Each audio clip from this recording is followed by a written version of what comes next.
Hello friends, welcome to SSC coaching centre. दोस्तों, आज के वीडियो में बात करेंगे एलसीएम और एचसीएफ की, लासापा तथा मासापा की। और सभी प्रश्न एसएससी जीडी में पूछे गए हैं 2019 से 2023 तक। जितने भी क्वेश्चन पूछे गए हैं एलसीएम और एचसीएफ के, वो सभी इस वीडियो में हैं। ठीक है, तो चलिए स्टार्ट करते हैं। पहला सवाल है 1020, 850 और 1156 का एचसीएफ ज्ञात करें। एसएससी जीडी 11/1/2023, यानी कि ज्यादा पुराना क्वेश्चन नहीं है। ठीक है, आपके पास तीन संख्या है 1020, 850 और 1156। देखिए, आपको एचसीएफ निकालने के लिए सबसे पहली बात यह याद रखना है कि जो छोटी संख्या हो वो लेनी है। तो इन तीनों में छोटी संख्या ये है, ये छोटी है ना, इसके आप क्या करोगे, फैक्टर करोगे। तो इसके फैक्टर क्या हो जाएंगे, 17 गुने 5, 17 पंजे 85 और 1 ही 0, ये आपके फैक्टर हो जाएंगे। ठीक है, अब देखो ये जो 50 है ना, इसके भी फैक्टर कर लीजिए आप। ये जो 50 है तो ये तो 17 रहेगा, गुने 50 के फैक्टर क्या होंगे, 5 गुने 5 25, 25 गुने 2 50 हो गया कि नहीं। तो चलिए, हमारा एचसीएफ की परिभाषा क्या रहती है, वह बड़ी से बड़ी संख्या जो दी गई संख्याओं को काट दे। ठीक है, तो देखेंगे क्या 5 हमारा काट पाएगा। 5 देखो नहीं काट पाएगा। 5 उन्हीं संख्याओं को काट पाता है जिनका इकाई अंक 0 हो या फिर 5 हो, लेकिन इसका तो 6 है, तो 5 नहीं काट पाएगा और ये 5 भी नहीं काट पाएगा। काट पाएगा क्या, नहीं काट पाएगा। अब देखो 2 से कटा के देखेंगे, 2 से ये भी कटेगा, 2 से ये भी कटेगा, 2 से ये भी कटेगा, क्योंकि सबका इकाई अंक सम है। और 17 से काट के देखो, 17 छिक्के 102, ये भी कट जाएगा, 17 पंजे 85, ये भी कट जाएगा, और 17 से ये भी कट जाएगा। ठीक है, तो ये दोनों 17 से और 2 से कट रही हैं, 17 और 2 से कट रही हैं, 17 और 2, तो 17 और 2 का मल्टीप्लाई कर देंगे, 17 दुने का 34 हो जाएगा। यानी कि ये सभी संख्याएं 34 से कट जाएंगी। ठीक है, 34 से भी ये संख्या कट जाएंगी क्या, कट जाएंगी। सवाल खत्म हो गया यहीं पे। बी ऑप्शन प्रश्न का बिल्कुल सही जवाब है। ठीक है, जिन बच्चों को अब ये लग रहा है कि ये 85 तो कटेगा नहीं 34 से, जिन बच्चों को ये लग रहा है कि 85 नहीं कटेगा 34 से, तो देखो 34 से 85 नहीं कटेगा ऐसा लग रहा है, तो इसमें डिवाइड दे दो। 850 है ना, चलो इसे हम डिवाइड देंगे 34 से, तो 34 से 2 बार में डिवाइड देंगे तो ये 68 बार में कट जाएगा। ठीक है, 15 में से 8 जाएगा 7, 7 में से 6 जाएगा, 1 बचेगा। ठीक है, और ये कितना आ जाएगा, 70, 0 आ जाएगा 70। अब देखो 34 से 70 कट रहा है कि नहीं, 34 से 70 कट रहा है कि नहीं। 34 से 5 बार में ये 70, 170 कट जाएगा। 34 से 5 बार में 170 कट जाएगा, 5 बार में कि 25 बार में पूरा डिवाइड हो रहा है। तो जिन बच्चों का कंफ्यूजन है, मैं पहले से ही क्लियर करके चल रहा हूं, जिससे कि उन्हें आगे समझने में कोई समस्या नहीं। कट गया ना, सभी संख्याएं कट जाएंगी। तो 34 हमारे इस प्रश्न का सही जवाब है। चलिए अब देखते हैं अगला सवाल। अगला प्रश्न है 108 और 198 का एचसीएफ ज्ञात करें। 108 और 198 का हमें एचसीएफ पता करना है। तो एचसीएफ की परिभाषा आपको मालूम है, वह बड़ी से बड़ी संख्या जो दी गई संख्याओं को काट दे। यही तो होता है, वह बड़ी से बड़ी संख्या जो दी गई संख्याओं को काट दे। देखिए 12 से कट जाएगा क्या, ये 12 से कट जाएगा, 12 से कट जाएगा क्या, शायद ये भी 12 से कट जाएगा। लेकिन 12 से और बड़ी संख्याएं भी तो हैं, 18 भी तो बड़ी है, 18 से कटा के देख लो। 18 से कट जाएगा, 18 से 6 बार में 108 कटेगा। 18 एकम 18, 1 बचेगा 18, ये भी 18 से कट गया। तो इससे तो नहीं कट पा रहा, लेकिन इससे कट गया, ये बड़ी संख्या। अब देखो 34 से कटेगा क्या, 34 से नहीं कटेगा ये, और 98 से भी ये नहीं कट पा रहा पूरा। तो हमारा 18 ही बिल्कुल सही जवाब है। ऐसे प्रश्नों को आप ऑप्शन से भी सॉल्व कर सकते हैं। ठीक है, चलिए अब देखते हैं अगला सवाल। अगला प्रश्न है 12 और 16 के एचसीएफ और एलसीएम का योग ज्ञात करें। अब यहां पे मैं आपको एक चीज बता दे रहा हूं, 12 और 16 के एचसीएफ और एलसीएम का हमें क्या करना है, योग ज्ञात करना है। अब देखो सबसे पहली बात, आप एचसीएफ निकाल लो, 12 और 16 का एचसीएफ, 12 और 16 का आप एचसीएफ निकाल लीजिए। एचसीएफ क्या होगा, 12 और 16 का 4 हो जाएगा। यानी कि वह बड़ी से बड़ी संख्या जो दी गई संख्याओं को काट दे, तो 4 ही वो बड़ी संख्या है जो 12 और 16 दोनों को काट देगा, तो HCF 4 हो गया। अब निकाल लो एलसीएम। एलसीएम 12 और 16 का एलसीएम निकाल लो। चलिए 12 और 16 का जब आप एलसीएम निकालेंगे तो यहां पे मैं बेसिक ट्रिक बता रहा हूं एलसीएम निकालने के लिए। देखो 2 से कटाओ 6 बार में, 8 बार में, 2 से कटाओ 3 बार में, 4 बार में, 2 से कटाओ ये नहीं कटेगा, ये 2 बार में गया, 2 से कटाओगे ये नहीं कटा, ये 1 बार में गया। अब 3 से कटा लो, ठीक है। 3 दूने का 6, 6 दूने का 12, 12 दूने का 24, 24 दूने का 48, यानी कि एलसीएम कितना आ गया 48। अब हमें योग ज्ञात करना है, तो योग ज्ञात करने के लिए क्या करेंगे, दोनों को जोड़ देंगे। 48 और 4 मिलकर के कितना हो जाएगा, जोड़ने पर 52 हो जाएगा, यानी कि पहला ऑप्शन प्रश्न का बिल्कुल सही जवाब है। क्लियर हो गया ना सभी को, ये हमारा आंसर हो गया। अब देखते हैं अगला सवाल। अगला सवाल है 35 और 42 के एलसीएम को 32 और 40 के एचसीएफ से भाग करें। देखो 35 और 42 का हमें एलसीएम निकालना है पहले तो, ठीक है। एलसीएम, जो एलसीएम आएगा उस एलसीएम को 32 और 40 का एचसीएफ निकाल के उससे हमें भाग देना है। एलसीएम निकालने का एक तो मैंने पिछले क्वेश्चन में आपको साधारण तरीका बता दिया था, अब साधारण को पीछे छोड़ देंगे, थोड़ा हाई लेवल की तरफ यानी कि शॉर्ट ट्रिक की तरफ चलेंगे। 35 और 42 का निकालना है ना हमें। देखो 7 से ये भी कटेगा, 7 से ये भी कटेगा, दोनों में से एक कटा लो कोई, 7 पंजे 35। अब इस 5 से इसको डिवाइड दे दो, मल्टीप्लाई कर दो। 5 का 42 से मल्टीप्लाई करेंगे तो 5 दूनी का 10 का 0, 10 का 0, कैरी का 1, 5 चौके 20 और कैरी का 1 21, यानी कि एलसीएम जो आ जाएगा 210 आ जाएगा। आप हमेशा ऐसा इस तरीका इस्तेमाल कीजिए जिससे कि कम समय में निकल के आ जाए। 35 और 42 का एलसीएम 210 हो जाएगा, निकल के आ गया। अब एचसीएफ को निकाल लो भाई, अब निकाल लो एचसीएफ। एचसीएफ कितने कितने का, 32 और 40 का। 32 और 40 का एचसीएफ हो जाएगा 8, क्योंकि 8 ही वो बड़ी से बड़ी संख्या है जो दोनों को डिवाइड कर रही है। एचसीएफ हो गया 8। अब बोला था एलसीएम को एचसीएफ से डिवाइड करना है। एलसीएम हमारा 210 है, एचसीएफ 8 है, इससे डिवाइड करना है। देखो 8 दूनी का 16 कटेगा, 21 में से 16 कट गया तो 5 बचेगा, 5 में 0 लगा देंगे तो 50, ठीक है। 8 छिंग 48। अब 50 में से 48 से कट गया, 2 बचा, 2 में तो जाएगा नहीं, 10 में लगा लेंगे तो 20 हो जाएगा। 8 दूने का 16, ठीक है। अब 26.2 पहले चेक कर लो किस ऑप्शन में, 26.2, 26, 26.1, 26.3, यानी कि 26.2 डी ऑप्शन में है, यही सही जवाब है। आगे करने की जरूरत नहीं है वैसे, ठीक है। समझ में आ गया ना कैसे आपको एलसीएम निकालना है तरीके से, आसानी से, और किस तरीके से कैलकुलेट करना है इस सवाल को। अब देखते हैं अगला सवाल।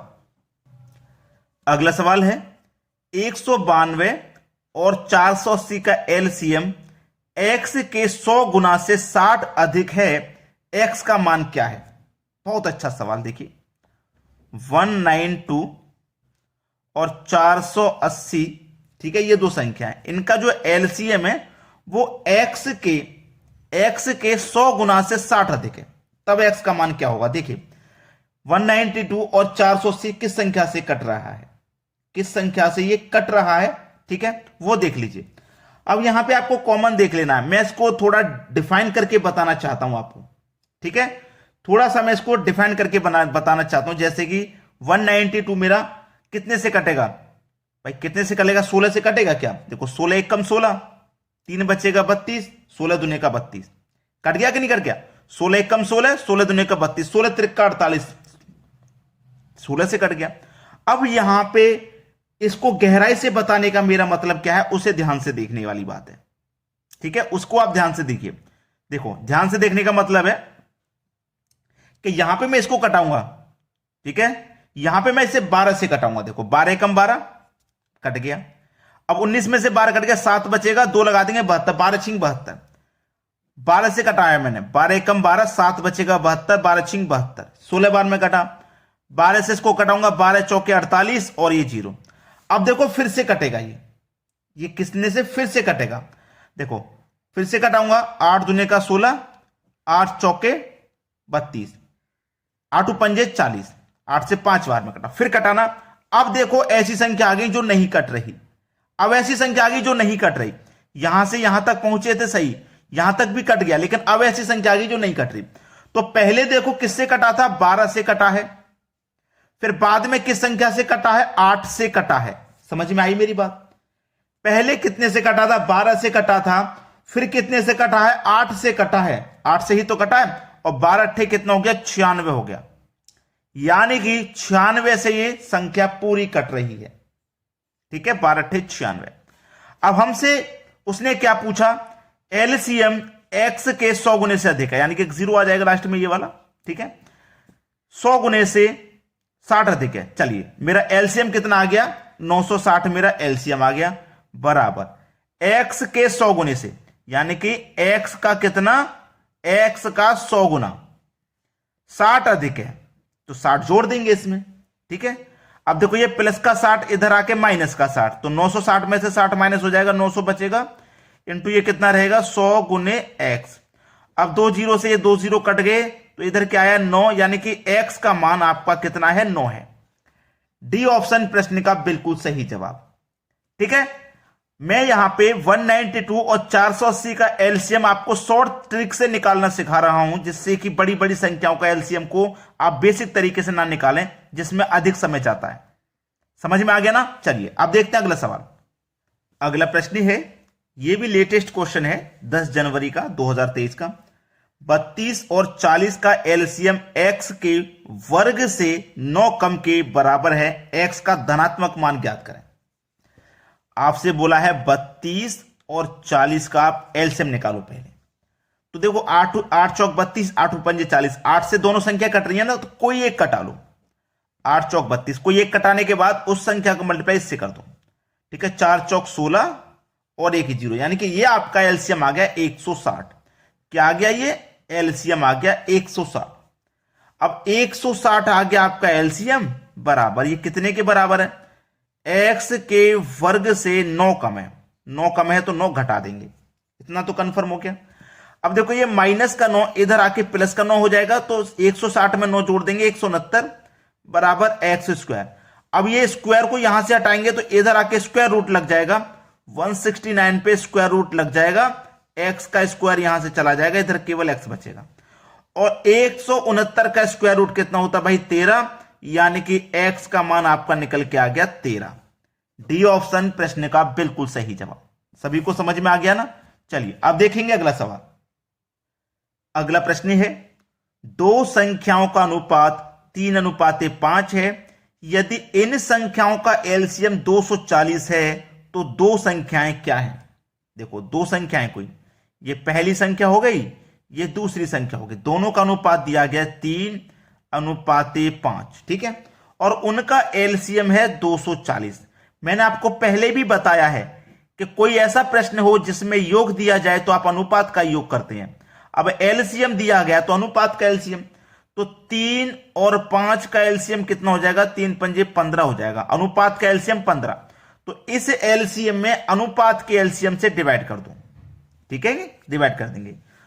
एलसीएम 240 था, ये 204 गलत लिख गया है, 240 सॉरी, यहां पे 240 लिखेंगे। इसमें अनुपात के एलसीएम से डिवाइड कर देंगे। ठीक है, डिवाइड जब करेंगे तो 16 बार में कट जाएगा।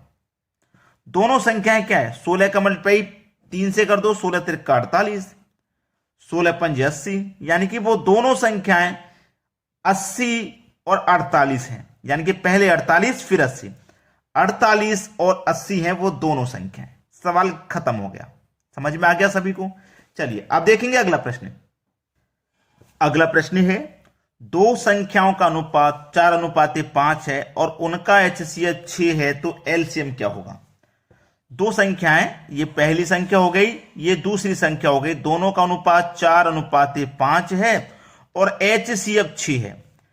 अब प्रश्न में एचसीएफ है तो आप अनुपात का भी एचसीएफ निकालेंगे। पिछले क्वेश्चन में एलसीएम था तो अनुपात का एलसीएम निकाला था, अब एचसीएफ है तो अनुपात का एचसीएफ, तो 4 और 5 का एचसीएफ आ जाएगा 1 से ही ये संख्याएं कटेंगी। तो इस एचसीएफ में अनुपात की एचसीएफ से आप डिवाइड करेंगे तो 6 ही आ जाएगा। अब 6 का मल्टीप्लाई 4 से कर दो, 6 चौके 24 और 6 पंजे 30। पूछा क्या है प्रश्न में, एलसीएम क्या है, यानी कि 24 और 30 का एलसीएम। अब देखो 6 से ये भी कटेगा, 6 से ये भी कटेगा, तो 6 से एक संख्या को काट लो, 6 चौके 24 और फिर 4 का 3 से मल्टीप्लाई कर दो, 4 त्रिक का 12 और 1 0, यानी कि एलसीएम हो जाएगा 120। ये आपके सवाल का बिल्कुल सही जवाब 120, बी ऑप्शन बिल्कुल सही। अब देखेंगे अगला प्रश्न।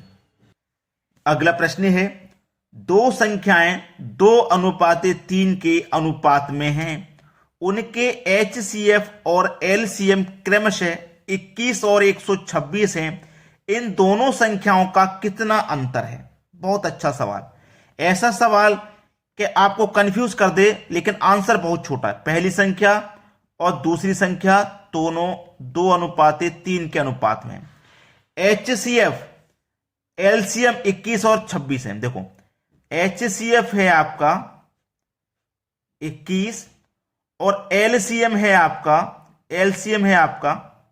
126। देखो अब दोनों में से कोई एक वैल्यू को हम रख सकते हैं। जैसे मैंने मान लो एचसीएफ को रखा, मैंने मान लिया इस क्वेश्चन में एचसीएफ को रखा। अब एचसीएफ को मैंने रखा तो मैं अनुपात का भी क्या करूंगा, एचसीएफ करूंगा, तो 2 और 3 का एचसीएफ 1 आ जाएगा। तो इस एचसीएफ में अनुपात के एचसीएफ से डिवाइड कर दो तो 21 ही तो आएगा। अब 21 का मल्टीप्लाई 2 में करो, 21 दूनी का 42 भाई, 21 दूनी का 42 और 21 का 3 से कर दो तो 21 त्रिक का 63। पूछा क्या है? दोनों संख्याओं का अंतर ही तो पूछा है। जब अंतर पूछा है तो 21 दूनी का ये 42 हो गया, 21 तरीके का 63 हो गया, दोनों संख्या निकल के आ गई, दोनों का कर दो अंतर। तो देखो 3 में से 2 जाएगा 1, 6 में से 4 जाएगा 2, 21 ही तो है अंतर आपका। सवाल खत्म, पहला ही ऑप्शन सही जवाब हो जाएगा। चलिए अब देखेंगे अगला प्रश्न। अगला प्रश्न है, दो संख्याओं का एचसीएफ और एलसीएम क्रमशः 6 और 3024 है, यदि एक संख्या 54 है तो दूसरी संख्या ज्ञात करो। ऐसे प्रश्न के लिए एक फॉर्मूला होता है, पहली संख्या गुने दूसरी संख्या बराबर एलसीएम इनटू एचसीएफ। ठीक है, यह फॉर्मूला होता है, इसको आप नोट कर लें क्योंकि यह सवाल इसी फॉर्मूले से हल होते हैं।